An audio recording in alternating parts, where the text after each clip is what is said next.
Assalamualaikum warahmatullahi wabarakatuh. Perkenalkan kami dari kelompok 8, kelas A dari mata kuliah Organisasi dan Manajemen Perusahaan Industri dengan anggota saya sendiri Hana Mirna Ivani dengan NIM 122190066 serta teman saya Conda Husna Piscesa 122190062 akan mempresentasikan mengenai proses manajemen organisasi dan proses manajemen lingkungan dalam studi kasus pada PT Bartek Utama Mandiri di Semarang. Pada presentasi kali ini kami akan membahas 4 pokok materi. Yang materi pertama berisi pendahuluan yang berisi rinciannya yaitu sejarah dan gambaran umum perusahaan, tujuan, visi dan misi, dan deskripsi geografis perusahaan. Yang kedua ada tinjauan pustaka yang berisikan definisi manajemen, definisi proses manajemen organisasi, definisi proses manajemen lingkungan, proses manajemen organisasi, dan proses manajemen lingkungan. Yang ketiga ada organisasi dan manajemen perusahaan di PT Bartek Utama Mandiri yang berisikan tentang struktur organisasi, proses manajemen organisasi, proses manajemen lingkungan di PT Bartek Utama Mandiri. Yang terakhir ada kesimpulan dan saran. Bab pertama pendahuluan. Yang pertama itu ada sejarah dan gambaran umum perusahaan. PT Bartek Utama Mandiri merupakan sebuah perusahaan yang berkiprah dalam rekayasa dan manufaktur produk alat kesehatan, alat laboratorium, beserta komponen penunjang pelayanan kesehatan. Perusahaan ini didirikan pada tanggal 13 Maret 2003. Nama PT Bartek Utama Mandiri memiliki kepanjangan dan arti.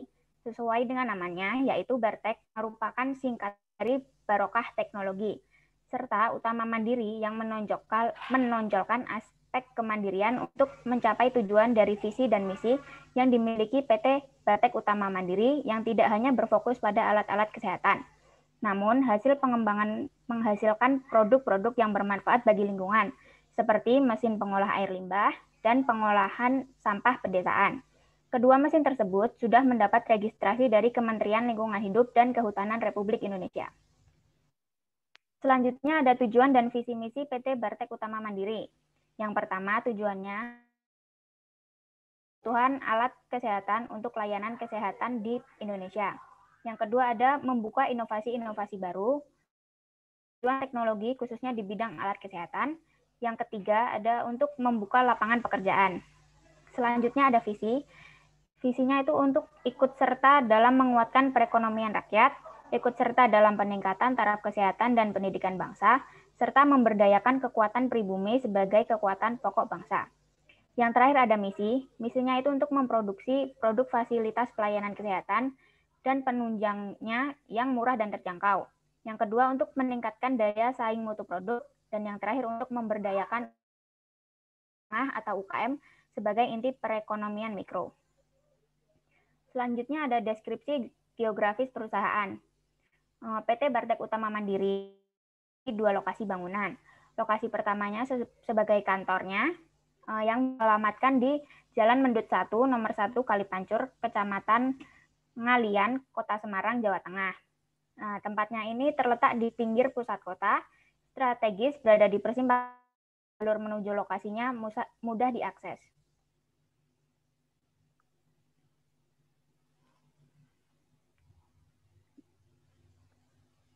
Kemudian yang kedua ada deskripsi geografis perusahaan, yaitu lokasi dari pabrik PT Bartek Utama Mandiri sendiri yang digunakan sebagai tempat sarana dan fasilitas pembuatan produk-produk yang akan dipasarkan kepada konsumen. Alamatnya sendiri berjalan di Jalan Kolonel Warsito Sugiarto, kilometer 1,5 Jogoprono, Gunung Pati, Kota Semarang, Jawa Tengah. Kondisi lokasi pabrik ini berada di pinggir pusat kota yang tidak jauh dari lokasi kantor utama. Jadi dari pusat kota berjarak kurang lebih 11 km untuk menuju ke lokasi pabrik dengan waktu tempuh selama 22 menit sampai dengan 27 menit untuk sampai menuju ke lokasi. Kemudian lokasi pabrik berada di pinggir jalan raya sehingga memudahkan akses untuk kendaraan apapun. Kemudian jauh dari area pemukiman warga. Jadi kondisi sekitar dari lokasi pabrik PT Bartek Utama Mandiri ini masih berupa lahan kosong dan jalur tersebut merupakan jalur yang kurang ramai. Sehingga dengan pemilihan lokasi tersebut tidak akan mengganggu lingkungan sekitar, khususnya lingkungan warga yang akan membuat kebisingan dalam melakukan proses produksi. Dan yang terakhir ada akses kendaraan pribadi dan umum mudah untuk menuju ke tempat tujuan. Jadi akses kendaraan baik kendaraan roda 2, roda 4 maupun kendaraan berat dapat melalui jalur ini dengan jalur raya yang memudahkan bagi perusahaan dalam mengakses distribusi barang dan bahan baku atau bahan samping lainnya dengan kendaraan jalur darat baik kendaraan ringan maupun berat.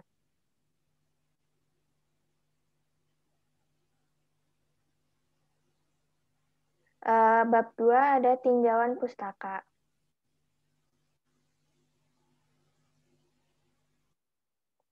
Definisi-definisi manajemen. Sebelum saya membahas apa itu manajemen, saya akan menceritakan tentang sedikit mengenai sejarah awal mula terciptanya manajemen. Jadi awal mula adanya manajemen itu berasal dari penglihatan beberapa orang zaman dahulu yang melihat manajemen sebagai konseptualisasi akhir modern. Jadi terdeteksi bahwa adanya pemikiran yang mirip dengan manajemen di kalangan pedagang Sumeria kuno dan pembangunan pada piramida Mesir kuno. Pemikiran tersebut terlihat dari adanya kepemilikan budak selama berabad-abad waktunya untuk menghadapi masalah. Jadi masalah yang ada itu dalam hal mengeksploitasi atau memotivasi tenaga kerja yang ada. Namun ada juga tenaga kerja yang tidak bersemangat atau seenaknya saja sehingga mereka melakukan sistem pengawasan secara terukur. Setelah itu munculnya buku entry ganda pada tahun 1494 yang digunakan untuk melakukan penilaian terhadap manajemen. Dalam buku tersebut berisikan bahwa suatu organisasi lebih stabil jika anggota memiliki hak untuk dapat mengekspresikan perbedaan yang ada. Kemudian sementara satu orang dapat memulai sebuah organisasi, kemudian organisasi tersebut akan bertahan dengan waktu yang lama jika diatur dengan baik. Dan yang terakhir ada seorang manajer atau pemimpin yang lemah dapat mengikuti yang kuat, tetapi yang lemah tidak akan bisa untuk mempertahankan otoritas. Seiring berjalannya dengan waktu, perubahan lokasi atau tempat kerja dari evolusi ke evolusi, termasuk revolusi industri di abad 18 dan 19, teori dan praktik manajemen sudah mulai digunakan, seperti pada kemiliteran, terus kepada perusahaan industri, dan lain-lain. Namun, manajemen secara definisi itu menurut beberapa ahli seperti yang dituturkan oleh James A. F. Stoner bahwa dikatakan manajemen adalah proses perencanaan, pengorganisasian, dan penggunaan sumber daya organisasi lainnya agar mencapai tujuan organisasi yang telah ditetapkan. Namun secara umum, pengertian manajemen adalah suatu proses yang terdiri dari rangkaian kegiatan seperti planning, organizing, staffing, directing, dan controlling yang dilakukan oleh para anggota organisasi dengan menggunakan seluruh sumber daya organisasi untuk menentukan dan mencapai tujuan yang telah ditetapkan. Fungsi manajemen sendiri itu ada 5, yaitu perencanaan planning, pengorganisasian organizing, pelaksanaan actuating, dan pengawasan controlling. Jadi pada fungsi manajemen yang pertama yaitu fungsi planning, dalam pengelolaan manajemen itu perlunya dilakukan perencanaan, yaitu pengambilan keputusan atas sejumlah alternatif atau dapat dikatakan juga sebagai pilihan mengenai sasaran dan cara yang akan dilaksanakan di masa yang akan datang untuk mencapai tujuan yang sudah ditetapkan, serta pemantauan dan penilaiannya atas hasil pelaksanaannya dilakukan secara sistematis dan secara berkesinambungan. Yang kedua ada pengorganisasian yaitu organizing. Fungsi ini dilakukan dalam manajemen yang berarti membuat atau menciptakan struktur yang berisi bagian-bagian terintegrasi sedemikian rupa, sehingga bagian-bagian antara satu sama lainnya terhubung atau terikat oleh hubungan terhadap keseluruhannya. Dan fungsi yang ketiga adalah pelaksanaan atau actuating. Jadi actuating ini membangkitkan kegiatan anggota-anggota kelompok untuk melaksanakan aktivitas-aktivitas atau tugas-tugas secara semangat, antusiasme yang tinggi, dan kemauan yang baik. Dan yang terakhir adalah fungsi pengawasan atau controlling. Jadi, arti dari pengawasan di manajemen ini adalah sebagai tindakan yang memiliki saling keterkaitan untuk mengawasi maupun memperbaiki juga suatu kegiatan yang sedang berlangsung dalam manajemen tersebut. Jadi, kegiatan controlling ini dapat berupa seperti pemeriksaan, pengecekan, serta usaha pencegahan terhadap kesalahan yang mungkin akan terjadi. Setelah itu ada 6 unsur manajemen atau disingkat juga dengan 6M. Ada man, money, materials, mesin, method, dan market. Jadi yang pertama adalah man.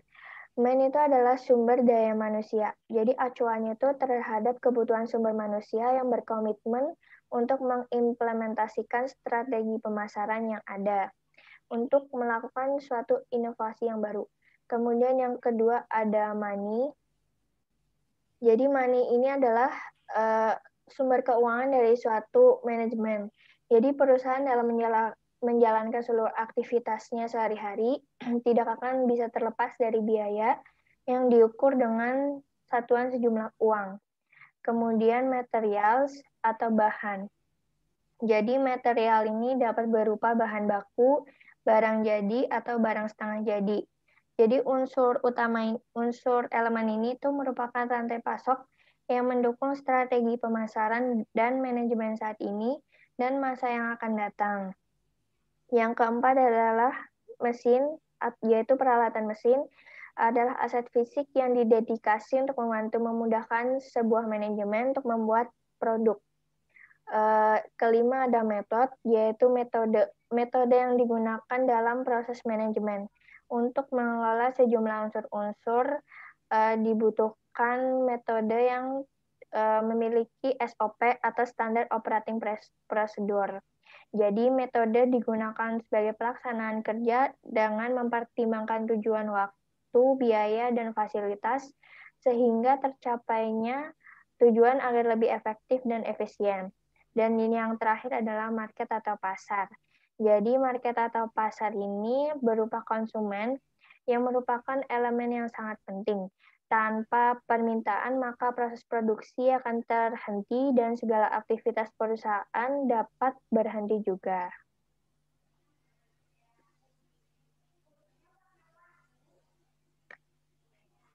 Definisi proses manajemen.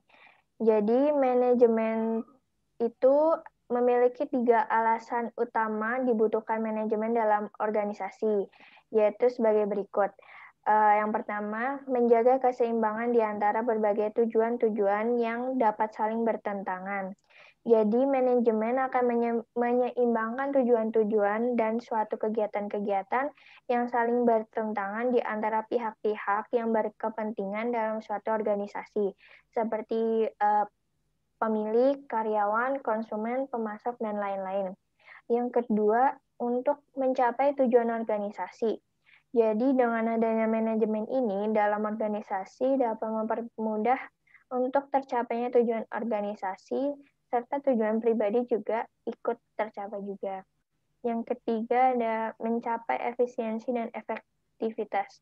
Maksudnya dengan tercapainya efisiensi dan efektivitas dalam organisasi menjadi suatu ukuran prestasi di dalam berorganisasi. Manajemen organisasi sendiri itu memiliki tujuan, yaitu yang pertama ada membentuk suatu koordinasi yang baik. Jadi membentuk suatu koordinasi yang baik ini dalam antar divisi maupun antar individu. Kemudian yang kedua ada membentuk suatu kinerja sumber daya yang lebih efektif. Jadi untuk pembentukan suatu kinerja sumber daya yang lebih efektif ini dapat melalui pemberian rasa aman dan kesatuan di antara karyawan. Yang ketiga, menciptakan suasana lingkungan kegiatan kerja yang damai, nyaman, dan positif. Sehingga dengan lingkungan tersebut dapat membuat anggota organisasi menjadi semangat untuk melakukan pekerjaannya. Yang keempat, mendorong para karyawan untuk bekerja dengan rasa tanggung jawab. Dengan aturan manajemen yang jelas dan tegas, dapat mendorong karyawan untuk selalu bekerja dengan tanggung jawab. Dan yang kelima, untuk mencapai tujuan utama suatu perusahaan dengan cara yang paling efektif dan efisien. Salah satunya dengan melalui pembentukan karakter sumber daya.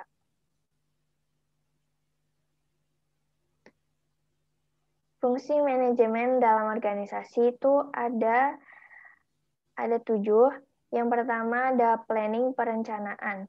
Jadi perencanaan ini penentuan tindakan untuk bisa mencapai tujuan yang diinginkan. Yang kedua ada organizing, yaitu pengorganisasian, merupakan suatu proses untuk menyatukan sumber daya, keuangan, dan manusia, serta mengembangkan hubungan yang produktif di antara mereka untuk mencapai tujuan dalam organisasi yang sudah ditentukan. Yang ketiga ada staffing. Jadi fungsi staffing ini untuk menempatkan orang yang tepat pada pekerjaan yang sesuai dan benar. Jadi staffing ini melibatkan 6 hal, yaitu perencanaan ketenagakerjaan, rekrutmen, seleksi dan penempatan, pelatihan, remunerisasi, penilaian kerja, serta promosi dan transfer. Yang keempat ada fungsi leading, yaitu pengerahan. Dalam fungsi ini tuh sebagai manajer atau sebagai atasan yang baik, yang dapat dikatakan sebagai pemimpin harus dapat mengarahkan anak buahnya untuk mencapai target yang jelas bagi anggota timnya. Yang kelima ada fungsi controlling atau pengendalian. Fungsi ini itu memiliki tujuan, yaitu untuk bisa memastikan bahwa segala sesuatu yang terjadi sesuai dengan standar. Kemudian yang kelima ada fungsi yang keenam ada fungsi time management atau manajemen waktu.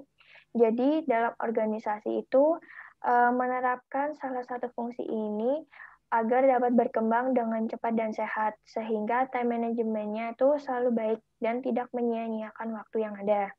Kemudian yang ketujuh atau fungsi yang terakhir yaitu fungsi motivation atau motivasi.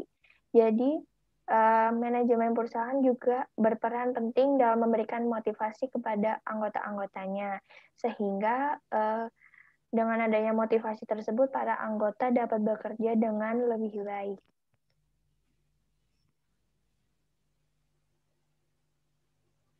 Selanjutnya ada definisi manajemen lingkungan. Manajemen lingkungan sendiri terdiri dari dua kata, yaitu manajemen dan lingkungan. Manajemen sendiri artinya, seperti yang sudah dijelaskan di awal tadi, adalah proses kegiatan yang berdasarkan kerjasama antar dua orang atau lebih melalui serangkaian kegiatan komprehensif untuk mencapai suatu tujuan dengan mengkoordinasikan kegiatan tersebut secara bersamaan. Nah, di samping itu, istilah lingkungan sendiri, sebagaimana yang kita ketahui, merupakan sebuah kesatuan ruang dengan semua benda, sumber daya, kondisi, dan makhluk hidup termasuk manusia dan perilakunya. Lingkungan dapat didefinisikan juga sebagai tempat suatu makhluk hidup berada.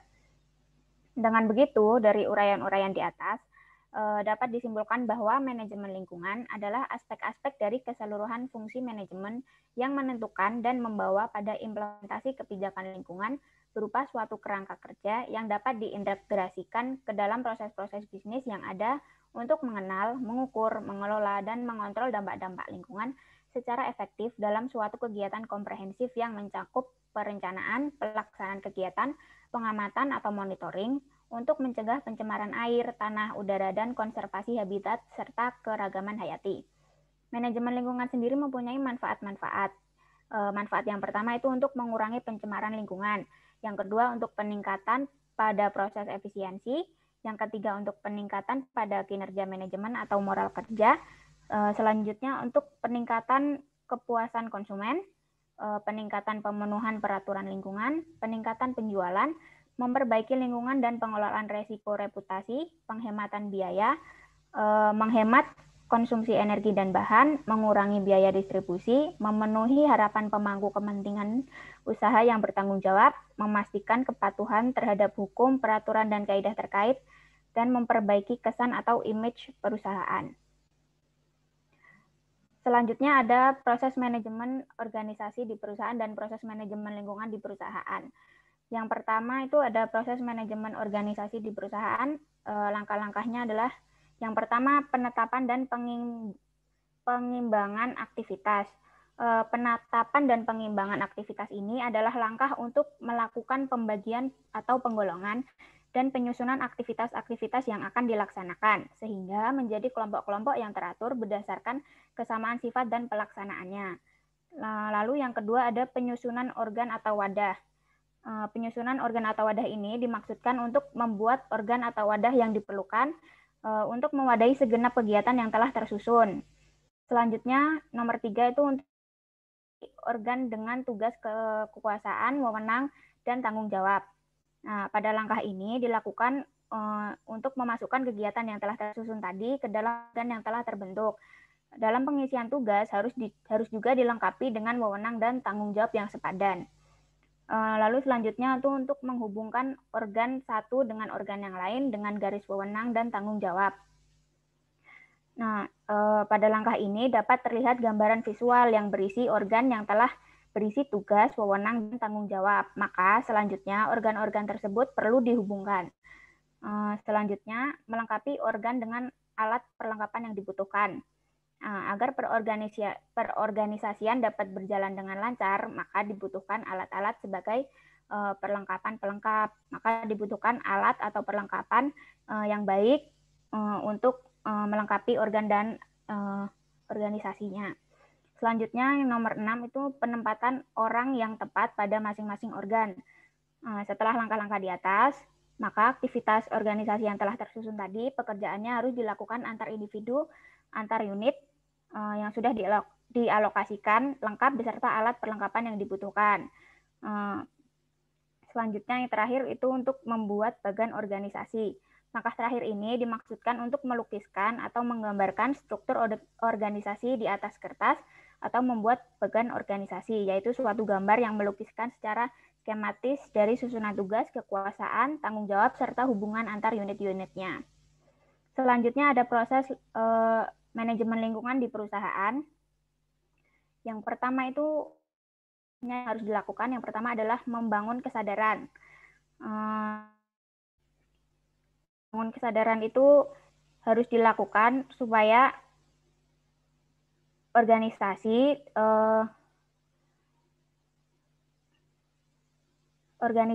membangun kesadaran. Dalam prosesnya, pembangunan kesadaran itu dapat dilakukan dengan cara pelatihan secara terpisah.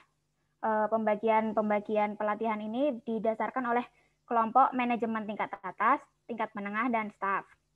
Selanjutnya ada pengembangan kebijakan. Pengembangan kebijakan yang terintegrasi ini kualitas lingkungan, perlindungan, kesehatan, jaminan keamanan, dan informasi yang dilakukan harus sesuai dengan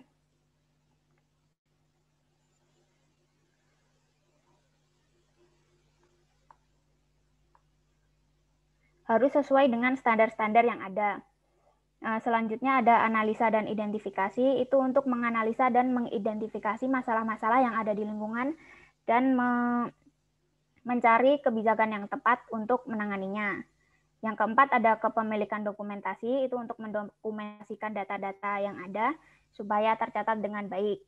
Yang selanjutnya ada dokumentasi implementasi, itu untuk mengimplementasikan dokumentasi-dokumentasi yang sudah didata sebelumnya. Selanjutnya ada sistem audit internal, itu untuk menyimpan data-data secara internal di perusahaan. Selanjutnya ada tinjau kebijakan manajemen, itu untuk meninjau kebijakan lingkungan yang akan dilakukan oleh perusahaan. Selanjutnya ada tangan, dan yang terakhir ada audit sertifikasi akhir, yaitu membuat sertifikasi pada perusahaan untuk manajemen lingkungannya sendiri.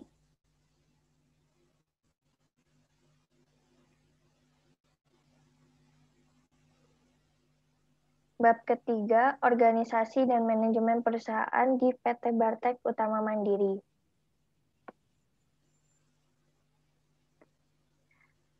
Yang pertama ada struktur organisasi dan deskripsi tugas jabatan di PT Bartek Utama Mandiri.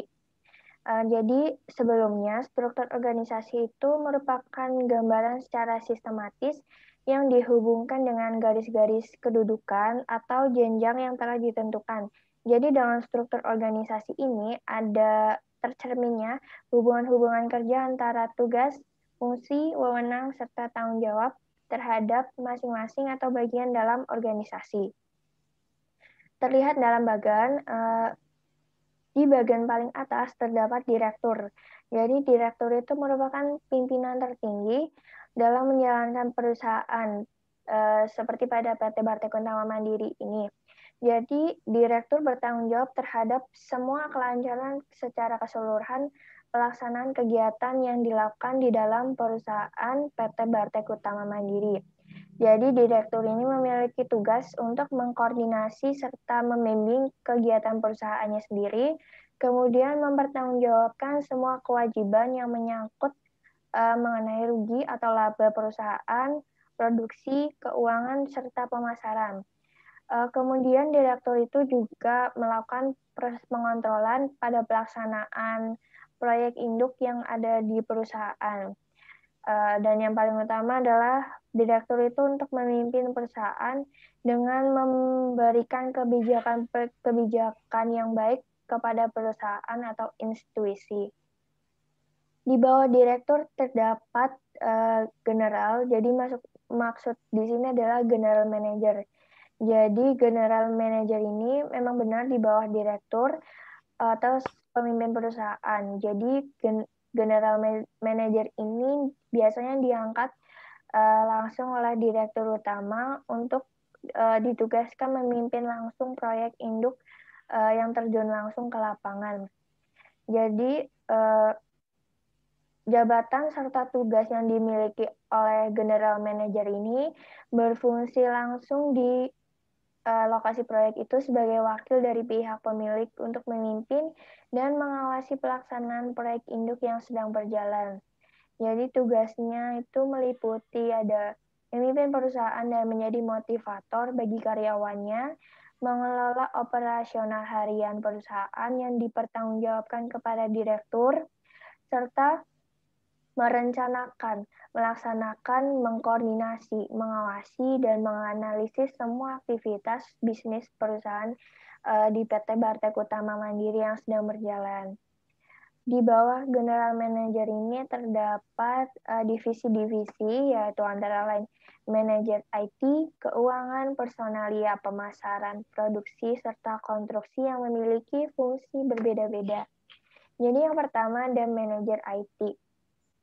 Jadi dalam manajer IT merupakan salah satu divisi yang tugasnya untuk mengelola pekerjaan teknologi informasi dalam operasional sehari-hari di dalam lingkungan perusahaan.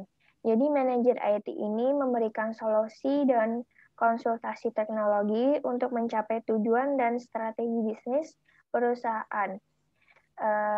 Divisi ini tuh juga mencari dan mengumpulkan segala informasi yang dibutuhkan oleh perusahaan, baik sebagai bahan penelitian maupun bahan pengembangan pada perusahaan PT Bartek Utama Mandiri sendiri. Yang selanjutnya ada manajer keuangan. Jadi manajer keuangan di sini berfungsi sebagai pengambil keputusan dalam investasi dan berbagai pembiayaan, serta semua hal yang terkait dengan keputusan tersebut itu berkaitan dengan pembelanjaan. Jadi semua yang berkaitan dengan pembelanjaan adalah fungsi dari manajer keuangan. Selain itu, tanggung jawab dari manajer keuangan sendiri itu mengkoordinasikan pengontrolan dana perusahaan, mengelola fungsi akuntansi pada PT Bartek Utama Mandiri sendiri, terus merencanakan dan mengembangkan sistem keuangan perusahaan, serta yang paling penting adalah menjaga arus kas, utang, dan piutang. Kemudian ada manajer personalia. Jadi manajer ini itu untuk mengatur seluruh administrasi dan kepegawaian, seperti surat menyurat ke instansi perusahaan lain, transfer gaji karyawan, urusan perjanjian kerja, penyediaan peralatan kantor, dan sebagainya. Kemudian Di bawah manajer personalia ada divisi lagi. Kepegawaiannya itu terbagi menjadi 3, yaitu untuk mengurus training, untuk mengurus gaji, dan untuk mengurus interview pegawai baru. Selanjutnya ada manajer pemasaran. Jadi manajer pemasaran ini untuk mempersiapkan anggaran tahunan dan mengelola rencana pemasaran, serta membuat target pemasaran dan penjualan melalui perencanaan yang sudah direncana dengan matang sebelumnya, pengembangan pelaksanaan, serta mengevaluasi, melakukan iklan, serta melakukan pemantauan dan menganalisis tren pasar. Jadi dalam manajer pemasaran ini terbagi lagi menjadi 2 divisi, yaitu untuk mengurus penjualan dan yang kedua ada untuk mengurus pemasaran. Kemudian ada manajer produksi. Jadi secara umum pada PT Bartek Utama Mandiri, manajer produksi ini memiliki tugas untuk menyusun skala waktu pekerjaan, memastikan anggaran biaya produksi efektif, bertanggung jawab sebagai penghubung antar departemen yang berbeda, seperti pada pemasok, manajer, dan mengawasi proses produksi. Jadi proses produksi ini terbagi lagi menjadi 4 divisi untuk mengurus utilitas, pengendalian biaya, desain, dan perencanaan yang berkaitan dengan produksi yang berjalan di PT Bartek Utama Mandiri sendiri. Dan yang terakhir ada manajer konstruksi. Jadi pada PT Bartek Utama Mandiri ini manajer konstruksi bertugas untuk melaksanakan dan bertanggung jawab atas perencanaan pelaksanaan proyek yang berjalan. Kemudian manajer konstruksi ini menetapkan, merundingkan, dan menjamin atas segala sesuatu yang dimobilisasi untuk melaksanakan proyek, serta bertugas untuk mengatur dan mengkoordinasikan seluruh elemen yang terlibat di dalam proyek. Jadi manajer konstruksi ini akan melibatkan proyek manajer yang di bawahnya terdapat 3 divisi, ada divisi pelaksanaan, administrasi, dan sipil. Jadi pada definisi pelaksanaan juga terbagi menjadi 3 divisi lagi untuk mengurus surveyor, gudang, serta perlengkapan. Sedangkan untuk divisi sipil ini juga terbagi menjadi 2 tugas untuk mengurus drafter dan mengurus logistik.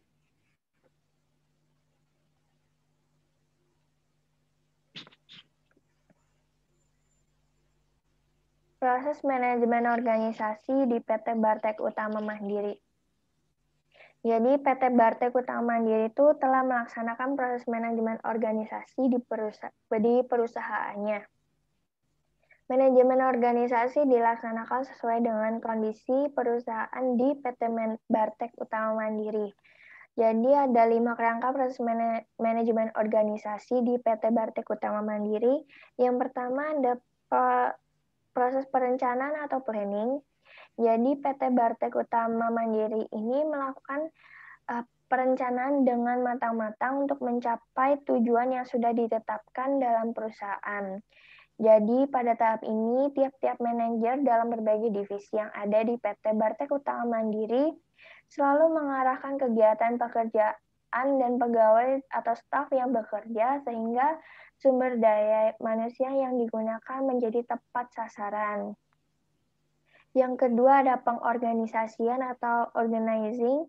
Jadi dalam unsur ini PT Bartek Utama Mandiri selalu berusaha untuk terus mengkoordinir terhadap segala sumber daya, tugas, dan otoritas perusahaan agar tujuan yang telah ditetapkan dalam organisasi dapat tercapai dengan efektif dan efisien. Kemudian yang ketiga ada proses kepegawaian atau staffing. Jadi staffing dilakukan di PT Bartek Utama Mandiri terlaksana dengan menempatkan sumber daya manusia perusahaan di tempat atau bidang yang sudah sesuai dengan bidang keahlian yang dimiliki. Jadi fungsi ini berjalan dimulai dari tahap perekrutan karyawan yang melihat kebutuhan sumber daya manusia di bidang-bidang tertentu. Jadi tahap perekrutan ini melalui interview yang dilakukan dengan melampirkan kurikulum vitae agar mengetahui secara detail orang yang akan direkrut dan keahlian yang dimiliki, serta dengan didukung dengan hasil proses interview tersebut. Yang keempat adalah proses pengarahan atau leading. Jadi PT Bartek Utama Mandiri ini setelah memiliki struktur yang sudah dibuat, orang-orang yang menduduki posisi manajer telah ditetapkan. Langkah selanjutnya adalah bagaimana orang tersebut akan bekerja untuk mencapai tujuan organisasi. Jadi pengarahan yang dilakukan pada PT Bartek Utama Mandiri itu ada untuk memberi pengarahan, directing, untuk mempengaruhi orang lain atau influencing, serta memotivasi orang untuk bekerja dengan baik atau motivating. Dan yang terakhir adalah proses pengontrolan, yaitu controlling. Jadi fungsi ini adalah fungsi terakhir dari manajemen organisasi yang ada di dalam PT Bartek Utama Mandiri. Tujuannya itu untuk menilai pekerjaan yang dilakukan oleh semua sumber daya yang ada di perusahaannya. Jadi langkah-langkah yang dilakukan oleh PT Bartek Utama Mandiri untuk menerapkan proses pengontrolan ini yaitu mengukur kinerja para pegawai, kemudian membandingkan kinerja para pegawai apakah sudah sesuai dengan standar atau belum. Jika terdapat kesalahan, segera untuk melakukan evaluasi. Kemudian yang terakhir adalah melakukan tindakan koreksi kepada pegawai atau pekerja yang salah atau dianggap belum memenuhi standar.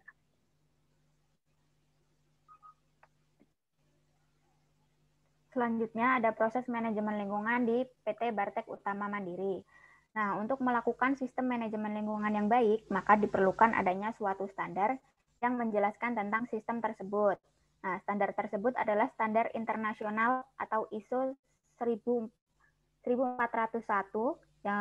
yang merupakan alat kinerja manajemen lingkungan tersebut. Keberhasilan dari penerapan ISO 14001 adalah mendapatkan sertifikasi ISO tersebut yang merupakan perusahaan telah menerapkan standar tersebut.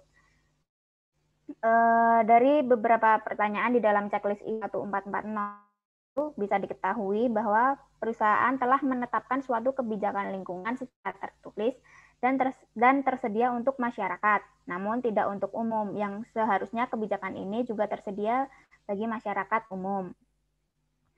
Selanjutnya, kebijakan lingkungan di perusahaan hanya berpedoman terhadap dampak lingkungan saja.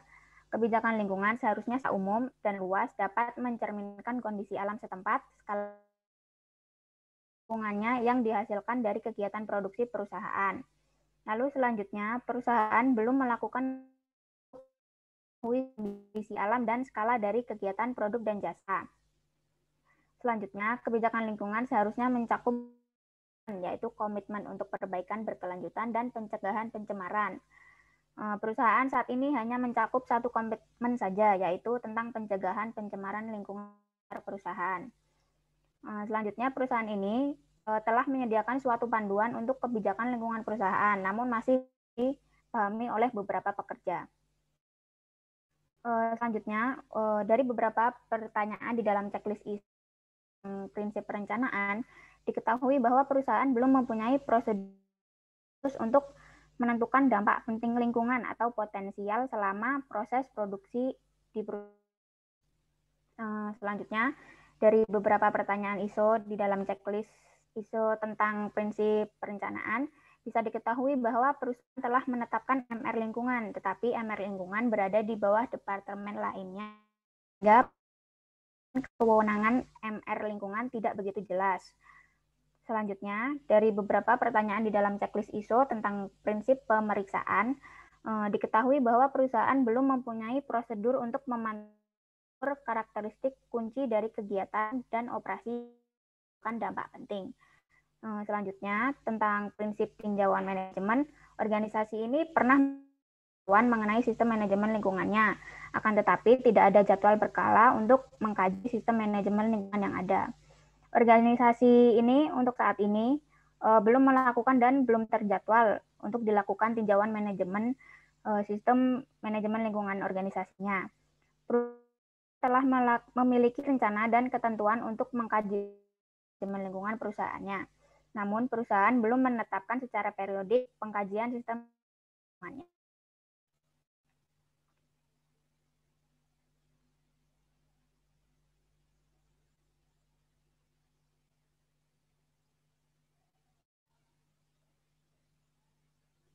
Kemudian ada bab 4, kesimpulan dan saran.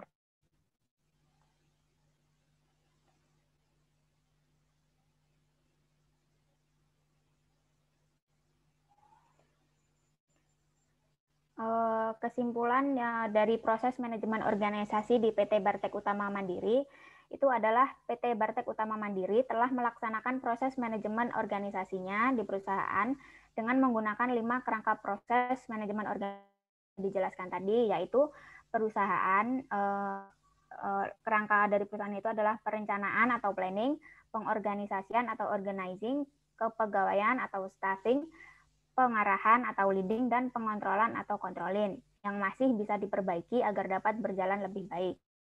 Untuk kesimpulan dari proses di PT Bartek Utama Mandiri adalah perusahaan ini telah melakukan tinjauan manajemen mengenai sistem manajemen lingkungannya, akan tetapi tidak ada jadwal berkala untuk mengkaji sistem manajemen lingkungan yang ada, sehingga masih terdapat beberapa kekurangan dalam proses manajemen lingkungan di PT Bartek Utama Mandiri yang harus diperbaiki.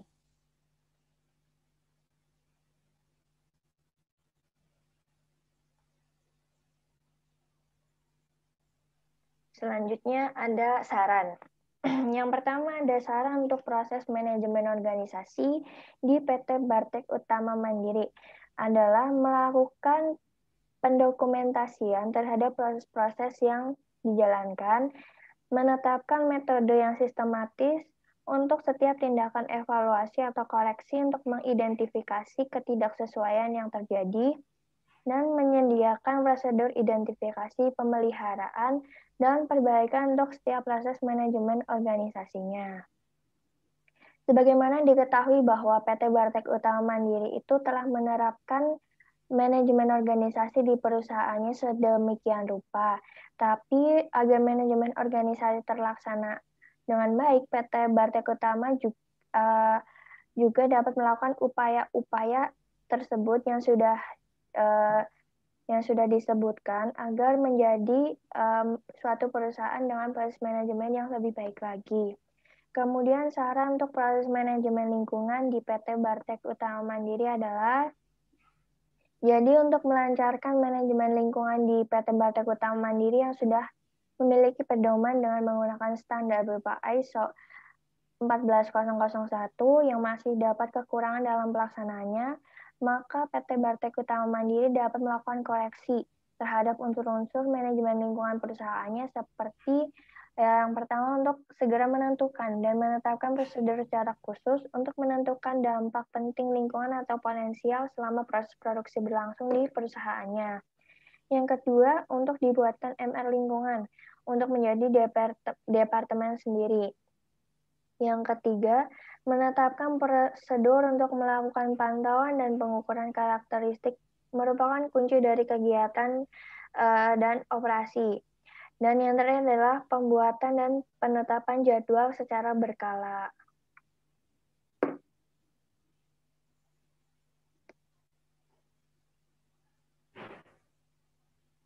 Sekian presentasi dari kami. Apabila ada kesalahan, mohon maaf, dan wassalamualaikum warahmatullahi wabarakatuh.